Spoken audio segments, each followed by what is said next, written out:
এইগৰাকী সুন্দৰী বোৱাৰী মমজাত বেগমক ক'ৰবাত দেখিছে নেকি আপুনি? বোৱাৰীগৰাকীৰ সন্তান দিলেই পাব নগদ 10,000 টকা। তিতাবৰৰ নআলিত সন্তানহীন হৈছে মাতৃকন্যা। হয়, আপুনি ঠিকেই শুনিছে। এইবাৰ তিতাবৰত নিৰুদ্দেশৰ ঘটনা সংঘটিত হৈছে। তিতাবৰৰ নআলিত সন্তানহীন হোৱা মাতৃকন্যাক বিচাৰি এইবাৰ সংবাদ মাধ্যমৰ কাষ চাপিছে স্বামী আবিদুল হুছেইনে। জানিব পৰা মতে মহিলাগৰাকী যোৱা 4 দিনৰ পৰা নিৰুদ্দেশ হৈ আছে।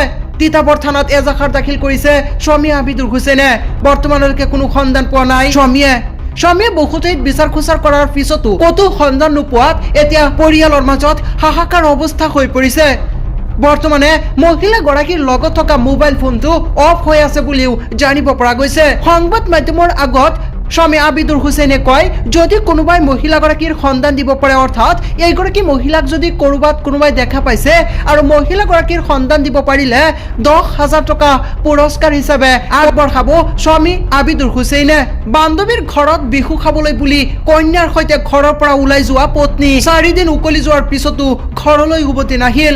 যদি আপুনি মহিলাগৰাকীৰ ক'ৰবাত সন্ধান পায় তেনেহ'লে 8453390247 নম্বৰত যোগাযোগ কৰিব বুলি স্বামী আবিদুল ইছলামে জানিবলৈ দিছে। আজিতো যোৱা 4 দিনৰ পৰা মোৰ পত্নী আৰু মোৰ কন্যা সন্তান দি ধৰি লওক বিহু খাবলৈ যাওঁ বুলি কৈ ঘৰৰ পৰা ওলাই গৈছিলে, কিন্তু আজিলৈকে মানে ঘৰলৈ ঘূৰি অহা নাই। তেওঁ নিৰুদ্দেশ হৈ আছে।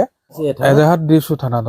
মই অসমৰ ৰাইজক এটা আহ্বান জনাওঁ যে মোৰ কন্যা সন্তান দি আৰু মোৰ ৱাইফক কোনোবাই যদি সন্ধান উলিয়াই দিব পাৰে, তেওঁক মই মোৰ ফালৰ পৰা 10,000 টকা পুৰস্কাৰ মই দিম।